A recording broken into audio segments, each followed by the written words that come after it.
ગામડા ગામની બે દીકરીઓ અને બે બહેનપણીઓ હતી, અલગ અલગ જ્ઞાતિની, અને બે આજુબાજુમાં રહે અને ભેગી બે મોટી થાય. બે બહેનપણી હતી, ઢોર ચારવા જાય ભેગી, નિયાળે જાય ભેગી, ઓલીના ઘરે હોય તો અહીંયા હુઈ રહે, આના ઘરે હોય તો અહીંયા હુઈ રહે, ખાય પીવે ભેગી, પહેરે ઓઢે, હરવા ફરવા બધું ભેગું. અને સમય સંજોગ અનુસાર બાપુ બે દીકરીઓને અલગ અલગ જગ્યાએ એમના મા બાપે પરણાવી દીધી. હવે એક દીકરીને જોવો ને તો બાપુ મોટરની સાહેબી, બંગલાની સાહેબી, અને એક દીકરીને તમે જોવો તો બાપુ દુઃખના વાદળ ચડી ગયેલા હો માથે. એટલે આજે સુખી બેન હતી ને, એને વિચાર આવ્યો કે હું મારા બાપના ઘરે જઉં ત્યારે મારી બેનપણી એના સાસરે હોય ને ઈ આવે ત્યારે હું મારા સાસરે હોય, અમે જુદા પડ્યા પછી અમે બે ભેગ્યું નથી થઈ. એના ઘરવાળાને કહે છે કે હાલો ને ફલાણા ગામમાં મારી બેનપણી છે, અહીંયા આપણે મળવા જવું, ગાડી લઈને હાલો ને જાય. એના ઘરવાળાએ કીધું હાલો જાય. એ ગામમાં ગયા અને પૂછતા પૂછતા એ ઘરે ગયા. ડેલી આવી. એ ડેલીમાં એની હાહુ ઊભી હતી, જે અંદર જે બેન અહીંયા પરણાવી હતી એની સાસુ ઊભી હતી. એટલે બેને પૂછ્યું કે ફલાણી બેનનું ઘર હા? તો કે હા. તો કે ક્યાં છે? એટલે એને આમ હાથ કર્યો કે અંદર રૂમમાં છે. એટલે ઈ બેન જે બહાર હતી એને અવાજ માર્યો કે એ બેન, હું તારા ઘર સુધી આવી, હવે કે તું માલ પરથી બારી તો નીકળ. ત્યારે અંદરથી બેન જવાબ આપે છે કે ના, હું બહાર નહીં નીકળું. ઈ કે પણ અમે અહીંયા 100 કિલોમીટર આવ્યા છીએ, તું આ એક ઓસરીમાં બારી નો નીકળ. ત્યારે બેન બાપુ ગાતી ગાતી કહે છે, શું કહે છે? દુઃખનો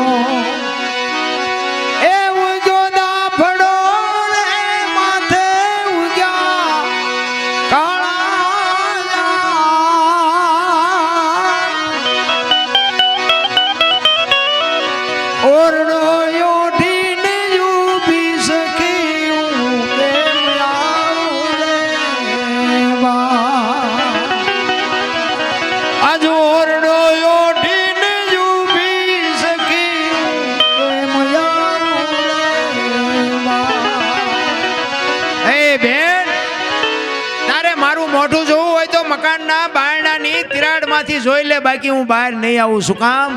કે હું ઓરડો ઓઢીને ઊભી. તમે વિચાર તો કરો, આ દીકરી માથે કેવું દુઃખ છે કે એક દોરાનો તાંતણો માથે ન હોય તો એની હાહુનો બાપુ એની માથે દુઃખ કેવડું છે. ઓલી બેન ધ્રુજવા માંડી કે હા હા હા, મને ભગવાને કેટલું સુખ આપ્યું, અને આને પહેરવા લુગડા નહીં, આમાં ખાવાની તો વાત ક્યાં કરી. તો આ બેન કહે છે કે પણ તારા ઘરવાળાને કહેવાય ને, જુદું થઈ જવાય ને, આવી શું કામ જિંદગી જીવવી જોઈએ? તારી બેન કહે છે, નાની નણંદ એ જ નાગણી છે ને, હાહુ માથાનો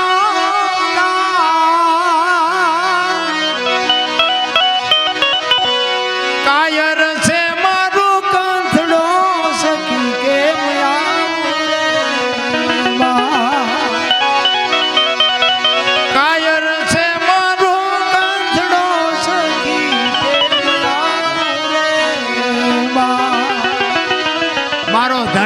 કે માવડીઓ છે, એની માને પૂછ્યા વગર પાણી નથી પીતો, મારે શું એની પાસે ફરિયાદ કરવી? જો આ ખાનદાનીની વાત છે બાપુ, નકર બાપુ જીવ કાઢતા વાર કેટલી લાગે. પણ એની બેનપણી કહે છે કે તું આવું જીવાય નહીં ને, મરી જવાય, આવું હું જીવીને કરવું છે? એ કે હું મરી જાઉં ને તોય જગત કાલે એમ કહે છે કંઈક કાળું કામ કર્યું હોય છે તો જ મરી હોય, તોય મને હકે મરવા નહીં. પછી એની બેનપણીને કહે છે કે હું જીવું છું ને, એ મારા 1-2 સંતાન છે ને, 2 ફૂલડા છે ને, એ ફૂલડા હાટું જીવી રહીશું. કે મારા જે ભૂકા લુખા જે બટકાના રોટલા હોય ને, હું ભૂખી રહીને મારા સંતાનને આપીને મારા સંતાનને મોટા કરું છું. મારા સંતાન મને ગળે વળી ગયા છે ને, એટલે હું જીવું છું. અરે શું તમને મને ભલામણા દુઃખ પડ્યા છે? તમે હું તો માર્યા વગરના રોઈ છે. બાકી દીકરીઓને હું તો સલામ કરું, ધન્યવાદ દઉં છું. કે આજે મને તો એમ થાય ક્યારેક ક્યારેક આ દીકરીઓને હારે મોકલવાનું નક્કી કર્યું ને, એ વખતે દીકરાને જો હારે મોકલવાનું નક્કી કર્યું તો આ દીકરીઓ બાજ હતા જ નહીં.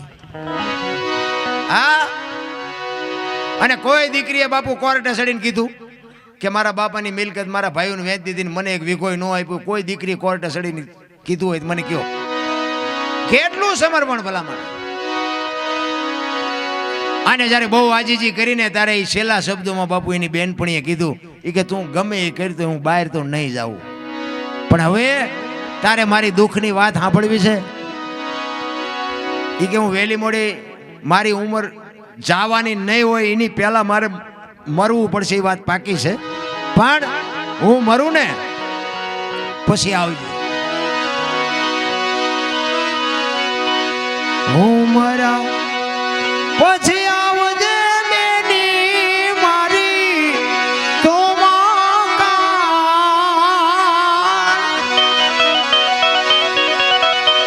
મહાણે મારી રાખ રોતી છે કે મયાવું રે અરે એને છેલ્લા શબ્દોમાં કીધું કે બેન બેન હું મરી જાઉં ને તેથી તું મારી કાણે આવજે, પણ મારા ઘરે ન આવતી તો કે એ કે શમશાને જાજે ને મારી રાખનો ઢગલો હોય ને અહીંયા કાન માંડીએ મારી રાખ રોતી હશે. વિચાર તો કરો બાપુ, દીકરી માથે કેવડા વાદળ છે. હું તો એમ કહું છું કે આપણી દીકરી બીજાના અહીંયા ને બીજાની દીકરી આપણે અહીંયા હાસવજો. બધાને બંગલા ને ગાડીઓ નથી મળતી અને બધા બુદ્ધિશાળી હોય નહીં. જીવન જીવવાની મજા તો આવશે, બાકી તો બાપુ છે ને તમે પછી રોજ અને અમુક અમુક તમે જોવો તો હાવું અરે વાત જવા દો. બીજી પાડોશી બાઈ હોય ને ત્યાં જઈને વાત કરે કે અમારે તો આ સપર પગી આવી તે તો અમારો છોકરો હાજો જ નથી રહેતો. લે આને માંદો પડ્યો, તારા છોકરો શું ધંધા કરે છે એ જો ને પેલા. અને તમે જોવો તો એ વહુ ને જે અમુક અમુક બાપુ શું આપણે વાત કરીએ હવે અહીંયા 10 વાગે તો જાગતું નથી, મારી માયું આવીને તેવીને ફલાણું અત્યારની બહુ બાપુ મારી પાસે રૂમમાં હોય ને તો જાગી હોય તો કે ભલે મારી માં રાડું પાડતી એમ જાગે.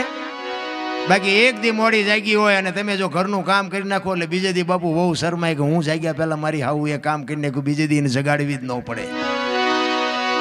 આ જરૂર આની છે. અને હાવું હોય ભૂલી જાય કે એક દી તું આ વહુ છે ને ગુડાણી દે અત્યારે હાવું થઈ છો, એટલો બધો પાવર છે નો છે.